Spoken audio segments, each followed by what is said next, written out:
Dicen que hay personas que nacen para conformarse, y yo nunca fui una de ellas. Este pueblo siempre me quedó pequeño. Las mismas caras, las mismas historias, los mismos hombres creyendo que una camioneta nueva los convierte en reyes. Desde hace mucho tiempo entendí lo que ninguna de mis amigas quiso aceptar. Aquí no se trata de amor, se trata de poder. Y yo no vine al mundo para ser la esposa agradecida de nadie. Me gusta mirar a los hombres cuando creen que están mirando ellos. Me gusta ver el momento exacto en que la respiración cambia. Cuando la seguridad se les cae un poco, empiezan a querer impresionar. Siempre lo noto. Nunca prometo nada. Nunca digo que soy de alguien. Al contrario, si algo dejo claro desde un principio, es esto. No soy exclusiva. Y curiosamente, eso los obsesiona más. Al principio jugaba por diversión. Cenas en restaurantes, donde el menú no tiene precios visibles. Regalos que aparecen sin que yo los pida. Ellos creen que dan porque quieren. Yo sé que dan porque necesitan. Necesitan sentirse elegidos. Necesitan creer que tienen una oportunidad conmigo. Y yo dejo que lo crean. No miento, pero tampoco aclaro. Ese es el arte, pero no lo suficiente para entregar nada real. Y yo sacaba provecho de dos cosas que tenía a mi favor, mi belleza y mi juventud. Pero las mujeres del pueblo empezaron a murmurar. Decían que era fría, calculadora, que jugaba con fuego, que algún día alguien me iba a poner en mi lugar. Yo me reía, porque hasta ese momento nadie había podido. Hasta que apareció Daniel Arriaga. Daniel no era como los otros. No era ruidoso, no presumía, no competía por atención. Era dueño de varias tierras a las afueras del pueblo y tenía inversiones en la ciudad, pero no frecuentaba fiestas, no seguía mujeres, no necesitaba aprobación y lo más irritante, no me miró como los demás. La primera vez que coincidimos fue en una cena organizada por el alcalde. Yo llevaba un vestido rojo, sabía perfectamente lo que hacía. No era vulgar, era estratégico. Cuando entré, sentí varias miradas clavarse en mí, menos la suya. Daniel conversaba con un arquitecto sin prestarme atención. Eso me molestó más de lo que debería. Me acerqué con naturalidad, comenté algo ingenioso. Él respondió con cortesía y volvió a su conversación. No buscó prolongar el contacto. No insinuó nada. Salí de esa cena con una sensación que no conocía. Frustración. Durante semanas intenté coincidir casualmente. Siempre obtenía lo mismo. Respeto, distancia, educación impecable, pero ningún interés. Eso dejó de ser curiosidad y se convirtió en desafío. No era que me gustara él, era que no soportaba no provocar nada. Comencé a acercarme con más intención, conversaciones privadas, comentarios más personales, una risa sostenida un segundo extra.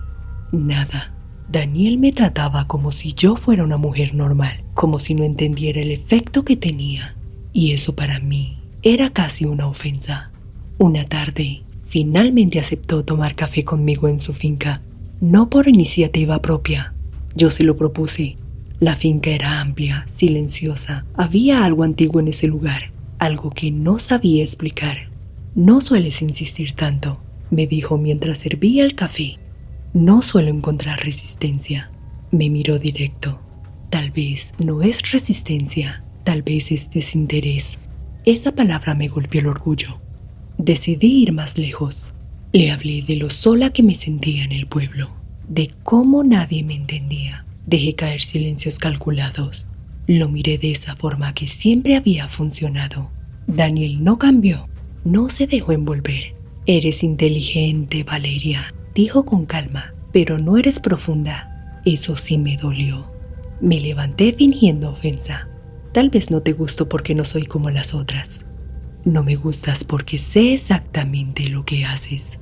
El silencio se volvió espeso. ¿Y qué hago?, pregunté. Provocas para medir cuánto puedes sacar. No buscas vínculo. No lo negó con desprecio. Lo dijo como quien describe el clima. Sentí rabia. Te equivocas. No. Y lo más peligroso no es lo que haces. Es que crees que no tienes consecuencias. Consecuencias. otra palabra que empezaba a repetirse demasiado en mi vida. Me fui de esa finca con una decisión clara. Si no podía seducirlo, lo humillaría. Comencé a insinuar en el pueblo que Daniel me buscaba, que estaba más interesado de lo que aparentaba. Dejé caer comentarios en lugares estratégicos, nada explícito, solo lo suficiente para sembrar duda. La gente empezó a mirarlo distinto. Una semana después, volví a su finca sin avisar. Vine a despedirme, dije con falsa serenidad. Entré sin esperar invitación. Recorrí su estudio mientras él cerraba la puerta. Escuché cosas interesantes. Comenté tocando algunos papeles. Parece que no eres tan diferente. Daniel me observaba en silencio. ¿Qué estás haciendo, Valeria? Lo mismo que hago siempre, ganando. Me acerqué más de lo prudente. Esta vez no era seducción, era provocación. Dejé que mi voz se volviera suave. Dejé que el silencio insinuara algo más. Quería que perdiera compostura, que reaccionara, que demostrara que no era inmune, pero no lo hizo. En cambio, su expresión cambió. No era deseo, era algo más oscuro. No debiste venir aquí con esa intención. Me reí. ¿Y qué vas a hacer? ¿Asustarme? El aire se volvió pesado. No sabría explicar por qué. La temperatura pareció bajar. Daniel dio un paso atrás. ¿Crees que todo es juego porque nadie te ha cobrado? Nadie puede. Lo dije con absoluta seguridad. Ese fue mi error. Daniel caminó hacia una mesa lateral donde había objetos que no había notado antes. No eran evidentes. No había nada teatral. Solo pequeñas bolsas de tela, hierbas secas y una vela apagada. Hay cosas que no se tocan, murmuró. Y hay energías que no se despiertan por orgullo. Sentí una incomodidad extraña. Ahora eres brujo, me burlé. Yo seguí riendo. Estás exagerando, le dije. Me miraba como alguien que ya había tomado una decisión. Querías que reaccionara, dijo con voz firme. Ya lo hiciste. Me fui riendo. Pero esa noche sentí algo distinto. Al día siguiente, el hijo del alcalde, que casi me suplicaba atención, comenzó a evitarme en público. En menos de una semana, el flujo que siempre había controlado empezó a cambiar. Intenté intensificar el juego. No funcionó. Algo estaba pasando. La sensación más inquietante no era perder atención, era perder efecto. Yo me miraba en el espejo y ya no veía la misma chispa. La seguridad seguía ahí, pero algo en mi rostro parecía más duro, más seco. El pueblo empezó a murmurar otra vez, y por primera vez en mi vida, sentí que algo se estaba moviendo fuera de mi control, y no tenía idea de cómo detenerlo, porque cuando el castigo empieza en silencio, uno cree que todavía tiene el control.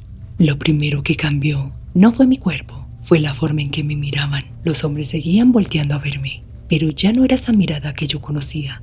Ya no era esa mezcla de deseo y competencia. Antes, cuando entraban a un lugar, podía sentir cómo se tensaba el ambiente. Ahora era distinto. Era una mirada corta, más calculada, más fría.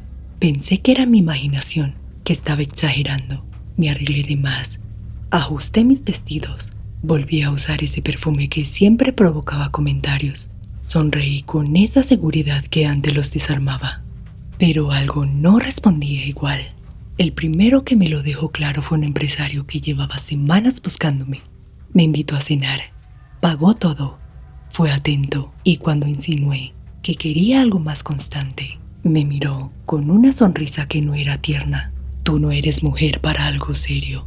Me reí como si no doliera, pero esa frase empezó a repetirse con distintas palabras. No eres de casa. Dicen muchas cosas de ti. Eres intensa, pero no estable. Dicen, esa palabra empezó a perseguirme. Yo no entendía cómo. En tan poco tiempo, mi nombre había empezado a sonar distinto en bocas de otros. No era un rumor directo, nadie me señalaba, pero había una percepción, como si ya existiera una historia sobre mí que yo había escrito. Algunos ya ni fingían respeto, y ahí entendí algo que me costó aceptar. Mi valor social estaba cayendo, no de golpe, sino como arena entre los dedos. La primera vez que sentí algo extraño fue después de una reunión, donde claramente fui el centro de comentarios disfrazados de bromas. Llegué a casa con una sensación rara en el pecho. No era tristeza, era inquietud. Me acosté sin quitarme completamente el maquillaje y en mitad de la madrugada abrí los ojos sin saber por qué. No había ruido, pero sentí que no estaba sola. Fue esa sensación de que alguien estaba de pie en la esquina del cuarto, esperando. Encendí la luz de inmediato. Nada. Revisé el baño, el pasillo, cerré mejor la ventana. Me dije que era estrés, que estaba sugestionada, pero volvió a pasar 2 noches después, a la misma hora, entre las 3 y 4 de la madrugada. Siempre esa presión en el pecho, siempre esa sensación de que había algo demasiado cerca. Empecé a dormir con la luz del pasillo encendida. Mientras las noches se volvían más pesadas, los días empezaron a reflejarlo. Perdí el apetito, no de golpe, simplemente dejé de tener hambre. La comida me sabía diferente, como si algo en mi cuerpo estuviera rechazando energía. Bajé unos kilos. Al principio me gustó, pensé que me vería más estilizada, pero luego mis pómulos comenzaron a marcarse demasiado. Las ojeras se oscurecieron, la piel perdió ese brillo natural que tenía antes. Intenté compensarlo, más base, más brillo, más escote, pero la energía ya no estaba, y los hombres lo notaban. Sentí que el suelo se abría bajo mis pies. Yo no era así. Yo solo sabía moverme en un mundo donde la tensión era poder, pero ahora esa misma tensión me estaba enterrando. Esa noche volví a sentir la presencia, más intensa. Me senté en la cama sin encender la luz y lo supe. No lo estaba imaginando. Había algo moviéndose alrededor de mí, como una sombra pegada a mi energía, como si alguien hubiera trabajado algo sobre mí. Ahí fue cuando el miedo dejó de ser racional, porque recordé su mirada el día que lo humillé. Recordé cómo intenté hacerlo débil frente a otros hombres, cómo insinué que no era suficiente, cómo dejé caer comentarios que sabían exactamente dónde herir. Yo quise exponerlo, yo quise quitarle poder, y él era un hombre de linaje, de esos que no levantan la voz, pero conocen cosas muy oscuras. Lo supe en ese momento, no fue impulso, no fue un arranque, y la certeza me llevó a buscar ayuda. No fui a un lugar cualquiera, fui donde una amiga de mi tía, una mujer mayor que leía cartas y conocía trabajos energéticos. No le conté todo, solo le dije que sentía que algo me estaba cerrando caminos. Me pidió nombre, mi fecha de nacimiento, barajó las cartas en silencio, y cuando las abrió, su expresión cambió. Aquí hay intención. Sentí un frío recorrerme la espalda. ¿Intención de qué? De quitarte brillo, muchacha, de bajarte al lugar. No dijo trabajo oscuro, pero lo insinuó. Me habló de orgullo herido, de energía trabajada con rabia contenida. No es algo hecho al azar, esto fue pensado. Me hizo una limpia, me dio baños con hierbas, me recomendó rezos, velas blancas. Durante unos días mejoré, dormí mejor. Pensé que se estaba rompiendo, pero no, solo se había debilitado un poco, porque el deterioro volvió, más lento, más silencioso. Empecé a enfermar con frecuencia. Mi cuerpo empezó a adelgazar de forma poco saludable. Ya no era estilizada, era frágil. Los vestidos dejaron de quedarme igual. La mirada en el espejo ya no me devolvía seguridad. Y lo más duro, los hombres dejaron de competir por mí. Ya no era conversación, ya no era amenaza, ya no era premio. Y eso me obligó a enfrentar algo que nunca había considerado. Tuve que buscar trabajo. Yo, que antes vivía de invitaciones, de regalos y favores masculinos, ahora necesitaba un ingreso fijo. La primera vez que llené una solicitud sentí una mezcla de vergüenza y rabia. No era el trabajo el que me dolía, era entender que mi valor ya no estaba sostenido por la mirada de otros. No puedo revertirlo del todo. La mujer de las cartas me lo dijo claro la última vez que fui. Hay cosas que se pueden limpiar, pero no borrar. Cuando se hiere el orgullo correcto, el pago es proporcional. Eso fue lo que entendí. Yo intenté hacerlo débil ante otros hombres. Intenté quitarle el respeto, y él me quitó el mío. No me destruyó, no me enfermó de muerte. Solo me bajó del pedestal. Me dejó sin brillo, me obligó a sostenerme sola. Ese fue mi castigo. Y aunque mejoré un poco, nunca volví a ser una mujer que robaba miradas en la calle. Aprendí que provocar es fácil, pero tocar el orgullo de un hombre tiene precio. y yo lo pagué. Y recuerdo que hay fuerzas que no se ven, pero sí cobran. Si has llegado hasta el final de este video, suscríbete para más historias como esta.